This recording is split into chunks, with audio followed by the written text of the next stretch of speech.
There was a time in America when wisdom didn't arrive through a glowing screen. No scrolling, no viral clips, no life hacks trending overnight. Back then, the kind of wisdom people trusted most came from the people who had already lived through weather you couldn't Google. It came from grandfathers, men who knew what it meant to stretch a paycheck, patch a roof, sit through long winters, and carry family worries without making them everyone else's job. They weren't always famous. Many never wrote a book. Some didn't even think of their lessons as lessons. They just lived them. And somehow, those ideas traveled. They landed at kitchen tables where coffee cooled too fast. They showed up on front porches where neighbors talked through hard news. They lived in workshops, on farms, and during long drives down country roads, where the miles passed, but the advice stayed. If you listen closely, you can still hear those lessons. They don't sound fancy, but they're practical.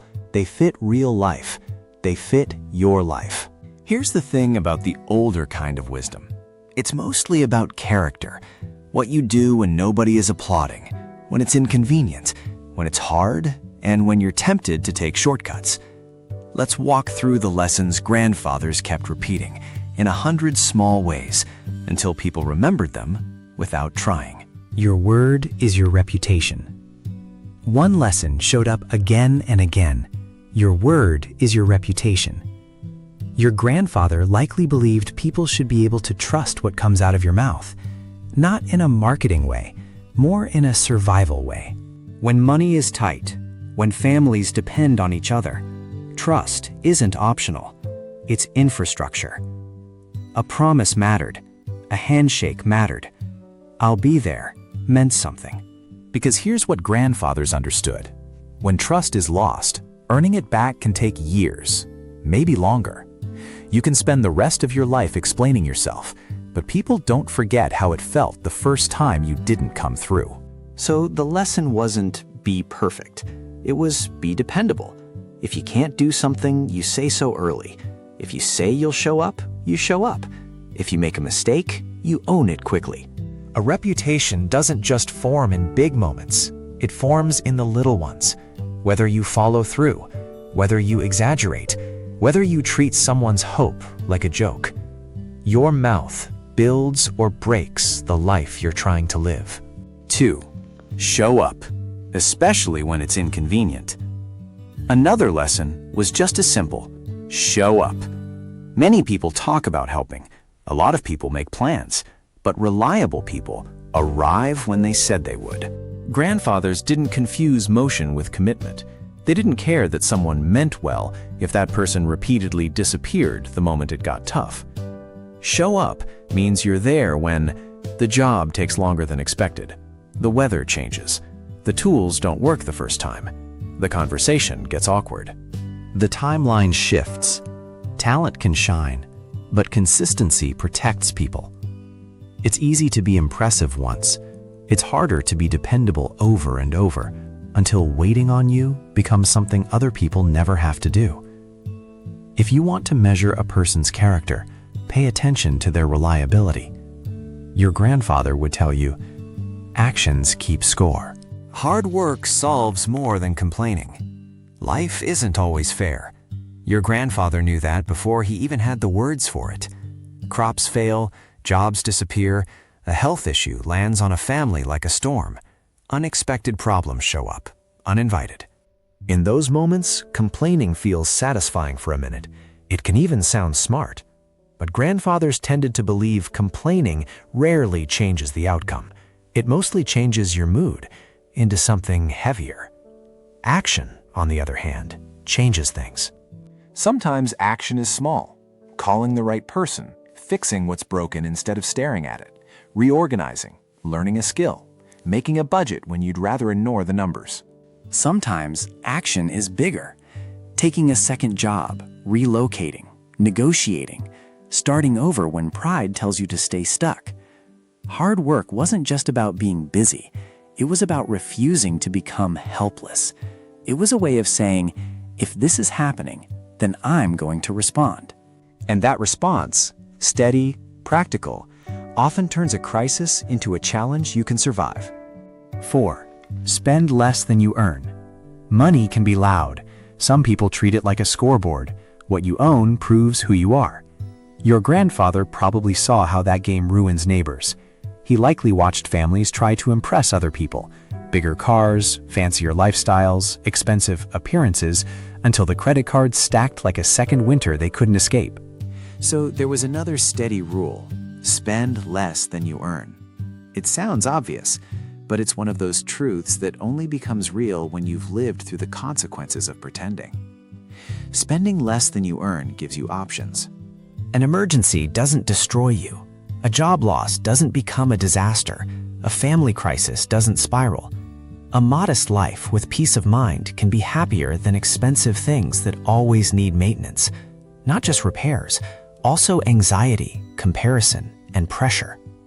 Grandfathers didn't romanticize poverty. They just respected stability. They wanted you to sleep at night. 5. Treat everyone with respect. This one is simple, but it's not easy when life gets stressful. Grandfathers taught that you treat people with respect, not because they earned it, not because they deserve it, but because your behavior reflects your character. Respect shows up in how you talk when you're annoyed, in how you act when someone is below you on the ladder, in whether you keep your temper under control. A person's true nature often appears when dealing with someone who can offer nothing in return. No reward coming, no social benefit, just character. If someone makes your day harder, respect becomes a choice, one that reveals what kind of person you are. And respect is contagious. When you start living that way, it creates a tone around you. It makes your home steadier, your workplace calmer, your relationships safer. 6. Patience is a hidden strength. Grandfathers often liked the slow approach. They believed the fastest solution wasn't always the best one. Sometimes you wait, not because you're giving up, but because you're thinking, because you're observing, because you know a decision made in anger or panic tends to come with expensive regrets later. They also had a dislike for volume. The loudest person wasn't always the smartest. Sometimes the loudest person just wanted attention, not truth. Patience lets you separate emotion from reality. It gives you room to ask, what do I actually know? What am I assuming? What happens if I wait one more day? What's the long-term impact? Your grandfather didn't see patience as weakness. He saw it as control, the ability to keep your mind from being dragged by the moment. 7. Choose your friends carefully. Friends shape you, whether you admit it or not. Older Americans understood that the people around you influence your habits, your decisions, and often your future. You start to mirror the rhythm of your group, how they talk, what they tolerate, what they chase, what they ignore. Good friends make difficult times easier. They bring humor when things get heavy. They show up when you're struggling. They tell the truth gently when you need it. Bad friends can create problems where none existed before. Maybe they push you into risky choices. Maybe they feed your worst impulses. Maybe they only care about you when it benefits them. Grandfathers didn't believe real friendship was effortless. They believed you had to choose well, and you had to protect the kind of person you're building. Number 8. Listen more than you talk. Another repeated lesson. Listening is more valuable than talking. Wise men didn't lack opinions. They just knew opinions without listening are guesses. People reveal a great deal when you give them the space to explain themselves. When you ask questions and stay quiet long enough, you learn the real issue, not just the surface complaint. Listening also helps you respect other perspectives. It keeps you from turning every conversation into a contest. Sometimes listening is how you learn something you didn't know you needed to know. And sometimes it's how you show someone they matter. Your grandfather likely believed, if you want to be respected, learn to understand first. 9. Mistakes happen. Own them. Everyone makes mistakes. Your grandfather wouldn't pretend otherwise, but he respected honesty and responsibility. Making an error was forgivable. Refusing to accept responsibility wasn't. A person's character is tested when things go wrong. That's when excuses come out. That's when blame gets pointed around like a weapon. Grandfathers didn't want you to be perfect. They wanted you to be accountable. Because admitting a mistake quickly prevents it from growing into something bigger. Broken trust, wasted time, repeated failures. Owning up also protects your dignity. It says, I'm not going to hide from reality. Control your anger before it controls you. Anger can feel righteous in the moment. They can feel like clarity.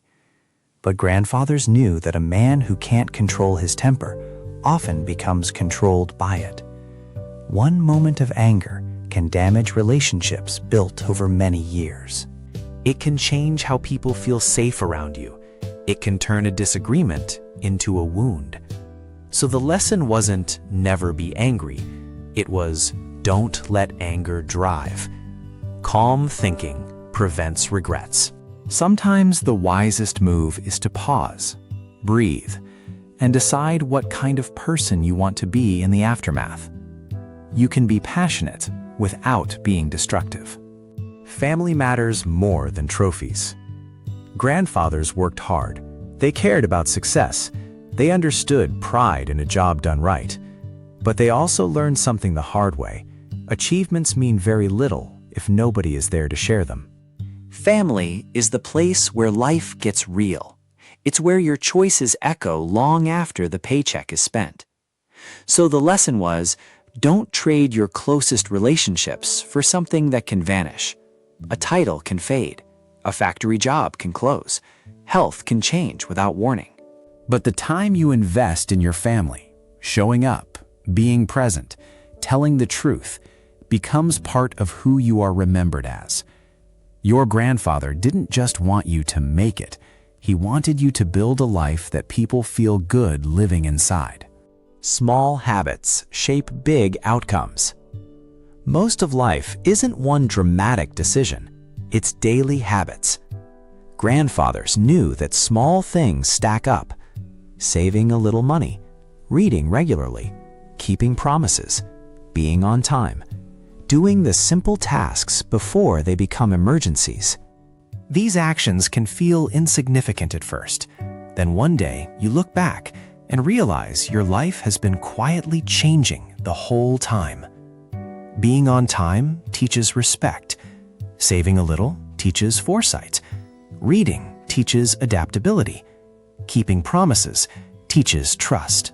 Grandfathers believed the big future is usually built out of boring, repeatable decisions. Pride helps. Too much pride blocks growth. Pride can help you stand tall. It can protect you from collapsing in shame. But too much pride stops growth. Wise grandfathers were confident while staying teachable. They didn't need to win every argument. They didn't need to prove they already knew everything. And they believed in finishing what you start. Projects get difficult, goals get frustrating, motivation disappears. That's when perseverance matters most. Finishing separates progress from fantasy. You don't become reliable because you dream. You become reliable because you complete what you commit to, especially when it's inconvenient. 14. Take care of your tools. Here's a practical one. Take care of your tools. Hammers, tractors, vehicles, skills. Grandfathers knew that maintaining what you rely on saves time, money, and frustration. A tool cared for works better. A tool neglected creates delays you can't afford. But the lesson went beyond equipment. They also taught, take care of what takes care of you. That includes your health, your work relationships, your reputation, your environment, the habits and systems that support your daily life. Opportunity may appear, help may arrive, but responsibility ultimately belongs to you. Nobody owes you success. That idea can sound harsh, but it's also empowering. It means your future isn't just something that happens to you, it's something you build. Reputation lasts longer than money. Another lesson about reputation: people remember how you treat them. Long after money is spent and achievements fade, character remains. A good name opens doors. A bad reputation closes them. Grandfathers also warned against envy. There will always be someone richer, someone smarter, someone luckier. Comparing yourself endlessly steals satisfaction from your own life. It turns gratitude into bitterness and effort into resentment. Instead, many older Americans focused on improving themselves because the only competition that matters is the person you were yesterday. Gratitude creates a different kind of wealth. Grandfathers lived through times when necessities weren't guaranteed. So they learned to value simple blessings: a warm meal, a healthy family, a safe home. Appreciating what you have doesn't solve every problem, but it changes the way you carry problems. Gratitude makes you steadier when the world feels unstable. It keeps your mind from convincing you that you deserve everything you see other people enjoying, and it helps you notice what's still working. Courage doesn't always look dramatic. Courage can be quiet. Sometimes courage means admitting fear, apologizing first, standing alone when necessary, doing the right thing when nobody else supports you. That kind of courage doesn't go viral. It doesn't always get applause. But grandfathers respected it because it's real. It's the courage that shows up when there's no audience, just responsibility. If you can do that, if you can be steady when it costs you something, you've got something valuable.